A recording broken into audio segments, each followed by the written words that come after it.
Zertarako balio du ingeniaritza zibilak? Ingeniaritza zibilak aukera profesional ugari eskaintzen ditu. Egunero erabiltzen ditugu ingeniari zibilek proiektatutako eta kudeatutako zerbitzuak eta azpiegiturak. Adibidez, dutxatzen garenean, hornidura eta saneamendu sareak ematen dituen zerbitzuak erabiltzen ditugu. Ondo antolatutako auditeria sare baten bitartez iristen da ura gure etxeetara. Jokin Lamuedra, Gipuzkoako urakeko langilea. Gipuzkoako udaken biztanleriari uda kalitatean eta kantitatean iristeaz arduratzen gara. Horretarako, sarearen gestio efiziente bat bilatzen dugu beti. Eta helburu hori lortzeko, hainbat mantenimendu lanetan ibiltzen gara. Bai deposituetan, hidranteetan, obra ezberdinak egite ditugu baita ere, sare horiek berritzeko eta fugen bila ibiltzen gara. Helburu hori lortzeko gude erremintarik nagusiena GISa da, geografia informazio sistemak. Horrek ahalegintzen digu gude sare guztiak kartografiatzen eta modelizatzen.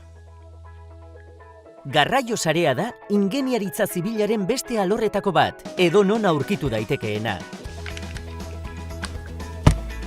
Ingeniaritza zibilak, trenbideak, errepideak, zubiak, bidegorriak edota bestelako azpiegiturak eraikitzen ditu.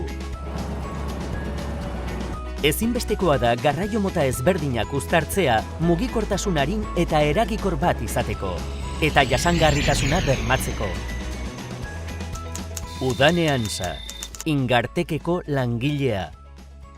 La movilidad y el transporte son ámbitos que requieren de fuertes inversiones tanto a la hora de construir nuevas infraestructuras como de mantenerlas. Entonces nosotros en Ingartec somos especialistas en hacer estudios previos, análisis de demanda, que lo que nos aportan es conocimientos sobre cómo se mueven las personas, cómo se van a poder mover en un futuro también, y así tomar decisiones más respaldadas y argumentadas técnicamente.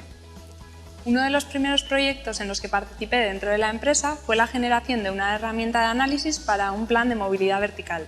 Tenemos que entender que los desplazamientos que realizamos los usuarios son puerta a puerta y por lo tanto tenemos que entender la red de transporte de manera intermodal. Ura, beharrezko baliabide bat baino gehiago da. Errekek, euriak, gure paisaia definitzen dute. Ingeniari zibileko profesionalak plangintza hidrologikoaz ere arduratzen dira. Oztoporik gabeko zubiak eraiki, ibai ertzak zabaldu, presa zaharrak eraberritu edo kendu. Nekane Etxandi, ura agentziako langilea. Plangintza hidrologikoaren helburuetako bat urmasen egoera ona ziurtatzea da, baita uholde eta lehorteen eragin kaltegarriak arintzea ere. Ildo horretan, ur agentziak azken aldian Gipuzkoako Urumea ibaian hainbat hobekuntza egin ditu.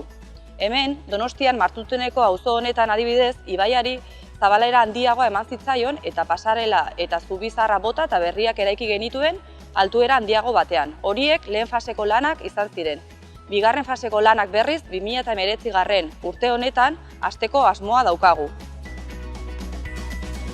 Ingeniaritza zibila, eraikinetako edo zubietako elementuak diseinatzeaz eta kalkulatzeaz ere arduratzen da.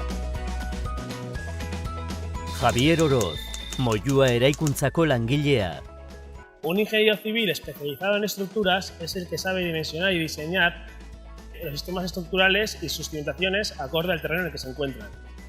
Lo que más me gusta de la ingeniería civil y de mi trabajo es realizar y construir infraestructuras donde antes no había nada, para después de haberlo ejecutado que la ciudadanía pueda disfrutar de ello. Ondo prestatutako eta ingurugiroarekin konprometitutako ingeniari zibilak behar ditu gure gizarteak. Gipuzkoako ingeniaritza eskolan ikasi duten 4 profesional ezagutu dituzu. Hurrengoa izan nahi alduzu.